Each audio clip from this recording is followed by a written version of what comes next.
Olá, bem-vindo à disciplina de mineração de dados, eu sou o professor Dionísio. Nesse módulo, vamos trabalhar a classificação e a capacidade preditiva.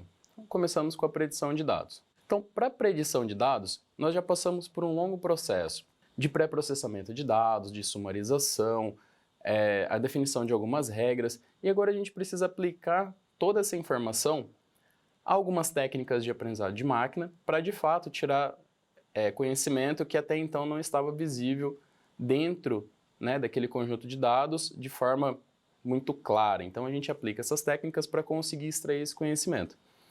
Só que para a gente ter êxito nisso, a gente precisa seguir uma determinada metodologia, que é o quê? Separar o conjunto de dados para ser aplicado no algoritmo de aprendizado de máquina e validar isso. Então, nós temos três etapas principais. A primeira é a separação dos dados, a segunda é o treinamento e a terceira é o teste. Então, o que seria a separação dos dados? Pegar o conjunto de dados inteiro e olhar uma parte dos dados disponíveis que vai ser usada para gerar esse modelo preditivo. Então, é o que a gente chama de conjunto de treinamento. Enquanto a outra parte, ela vai ser usada para avaliar a qualidade do modelo gerado. Então, é um conjunto de teste. Então, imagina que a gente tem um conjunto de dados completo, a gente vai tirar uma parcela desses dados para mostrar para o algoritmo, para falar para ele o que está acontecendo, e a outra parte a gente vai testar para ver se esse conhecimento foi adquirido. Treinamento consiste em usar os dados de treinamento para ajustar os parâmetros livres do modelo, do algoritmo, da técnica, de tal forma que o seu desempenho atinja um determinado nível de qualidade, avaliado pela aplicação do modelo gerado aos dados de teste. E o teste, ele vai consistir em quê? Em avaliar o desempenho do modelo quando aplicado aos dados que não foram utilizados no treinamento. Então a gente tem o conjunto inteiro, parte vai para treinamento, parte vai para o teste. Então como que é esse processo? Então nós temos o pré-processamento dos dados, e esse pré-processamento dos dados sempre vai ocorrer, independente de qual atividade a gente está fazendo, seja de classificação, seja de predição, então a gente sempre vai precisar tratar esses dados, tá? Isso é muito importante. Realizar a separação dos dados em conjunto de treinamento e teste, aplicar o treinamento e o teste e avaliar a saída. Então, nesse processo, a gente pode pegar os dados e dividir, por exemplo, em 80% para treinamento e 20% para teste. A gente pode dividir 70% para treinamento, 20% para teste e 10% para validação. Ou seja, dentro do conjunto disponível, a gente pode fazer algumas separações, algumas porcentagens ali de separação, para que a quantidade de treinamento seja grande, para que o algoritmo de fato possa extrair conhecimento, e a parte de teste, ela pode ser reduzida, uma vez que ela vai servir para validar ou para verificar se o treinamento ocorreu de forma satisfatória. Então, essa validação, né, olhar para a técnica, olhar para o resultado para ver se isso deu certo. Então, uma das principais formas de fazer isso é a validação cruzada. Então, particionar a base de dados em conjuntos de treinamento e teste é o que a gente vai fazer primeiro.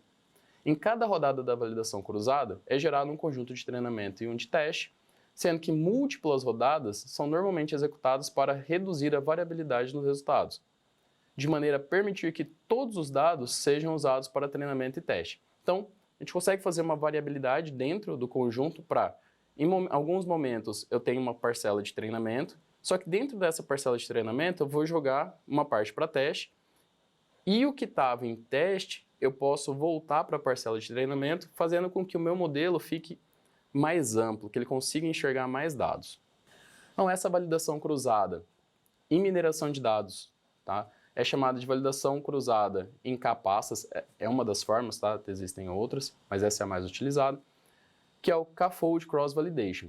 Ela consiste em dividir a base de dados em K subconjuntos, sendo K pastas para treinamento e uma pasta para teste. Esse processo de treinamento e teste é repetido para todos os K subconjuntos e a média dos desempenhos para as bases de treinamento e as bases de teste é adotada como indicador de qualidade do modelo. Então vamos dar uma olhada aqui como que é esse processo. Dentro do conjunto de pastas aqui, a pasta 1 é para teste.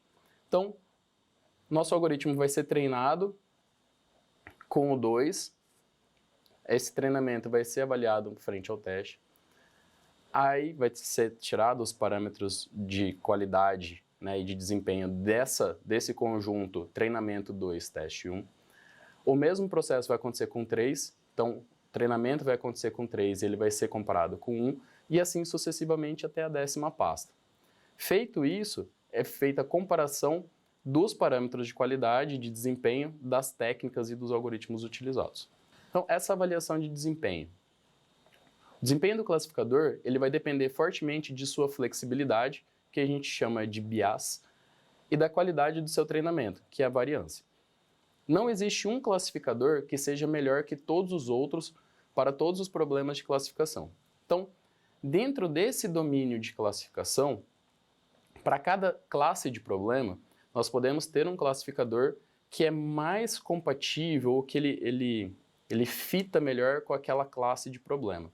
Então, dificilmente a gente vai chegar e falar assim, olha, existe esse classificador, use apenas esse. Então, a gente precisa entender um pouco melhor qual que é o domínio do problema, para aí selecionar ou um conjunto de classificadores, ou o classificador que é mais adequado para aquela classe. A forma mais comum de avaliar o desempenho de um classificador é simplesmente calcular o percentual de classificação correta, também conhecido como acurácia preditiva, ou seu complemento, o percentual da classificação incorreta. Então, como que a gente olha isso, né? Como que a gente consegue verificar o que foi classificado de forma correta, o que foi classificado de forma incorreta, enfim. Então, nós utilizamos uma classificação binária, onde, dado o conjunto de respostas, nós teremos 4 possibilidades. A primeira é o verdadeiro positivo, a segunda é o verdadeiro negativo, a terceira é o falso positivo e a quarta é o falso negativo. Então, o verdadeiro positivo é aquele objeto da classe positiva que foi classificado como positivo. Então, eu tenho lá uma informação, que ela pode ser rotulada ou não, que era para dar um valor verdadeiro e ela deu verdadeiro. Opa, legal, então eu chamo isso de verdadeiro positivo. O verdadeiro negativo, ele é o objeto da classe negativa classificado como negativo. Então, eu sei o que é positivo e ele foi classificado como positivo, eu sei o que é negativo e ele foi classificado como negativo. Até aqui nenhuma surpresa. Agora, o falso positivo é o objeto da classe negativa que foi classificado como positivo, também conhecido como alarme falso. Então, é uma informação que era para ter sido classificada como negativa, mas por algum motivo o algoritmo entendeu ele como positivo. E o falso negativo é o objeto da classe positiva classificado como negativo, também conhecido como erro do tipo 2. Seria o inverso, o objeto está correto, só que o algoritmo entende ele como incorreto. E como fazer essa avaliação, né? Como tirar esses parâmetros? Então, nós teremos 2 taxas, que é a taxa de verdadeiro positivo e a taxa de falso positivo. Elas são calculadas trazendo a relação entre os verdadeiros positivos dentro do seu domínio e os falsos positivos dentro do seu domínio. Então, aqui um exemplo, eu quero saber a taxa de verdadeiros positivos. Então, eu faço a relação de verdadeiros positivos com os verdadeiros positivos mais os falsos negativos. Se eu quero saber a taxa de falsos positivos, eu faço a relação de falsos positivos com falsos positivos mais verdadeiros negativos. A taxa global de sucesso do algoritmo, também conhecida como acurácia, ACC, é o número de classificações corretas dividido pelo número total de classificações. Então, é a soma de verdadeiro positivo com verdadeiro negativo, na razão de verdadeiro positivo mais falso positivo, mais verdadeiro negativo mais falso negativo. Então, aqui a gente tem um gráfico de uma curva ROC que vai mostrar para a gente como que tá, ou como que pode ser analisado um desempenho de algum algoritmo. Então, a linha central aqui tracejada, ela é a classificação aleatória. O que é classificação aleatória? Se eu pegar um conjunto de informações qualquer, sem nenhum conhecimento, eu tenho 50% de chance dela ser verdadeira e eu tenho 50% de chance dela ser falsa. Nessa curva ROC, quanto maior a taxa de verdadeiro positivo, melhor foi o desempenho do algoritmo. Em contrapartida, quanto maior for a quantidade de falso positivo, pior foi o comportamento do algoritmo. Então aqui, nesse exemplo, nós temos lá o ponto A e C, que foram classificações perfeitas, ou seja, eu tenho uma classificação em 60% de verdadeiros positivos para o C e uma taxa de 80% de verdadeiro positivo para A, e não teve, nesse caso específico, nenhuma classificação ruim. né? Só o B que teve dentro do limiar de 50%, que na verdade não houve uma classificação, né? Porque se eu tenho um conjunto de dados e metade pode ser verdadeiro e metade pode ser falso, não necessariamente eu preciso de um algoritmo para chegar nessa conclusão. Nesse sentido, né, de olhar essas classificações, enfim, quais são as técnicas que a gente pode aplicar? Então, dentro da predição discreta, para a classificação, nós temos o KNN, que é um dos classificadores não paramétricos baseados em distância mais simples e conhecidos da literatura, e também um dos mais utilizados. Então, dado um objeto x0 qualquer, cuja classe deseja inferir, encontram-se os casos objetos de um a cada base que estejam mais próximos a x0. E depois se classifica o objeto x0 como pertencente à classe da maioria dos k vizinhos. E esses empates eles vão ser decididos de forma aleatória. Então, o que é isso? Eu tenho um conjunto de dados e eu quero fazer agrupamentos, ou quero classificar eles de acordo com alguma característica comum. Então, essa característica comum eu vou definir como o meu K, e eu vou buscar dentro desse K quais são os objetos que são similares a ele. Uma outra forma de fazer essa classificação, outra técnica, são as árvores de decisão. Então, numa árvore de decisão, cada nó interno corresponde a um teste de um atributo.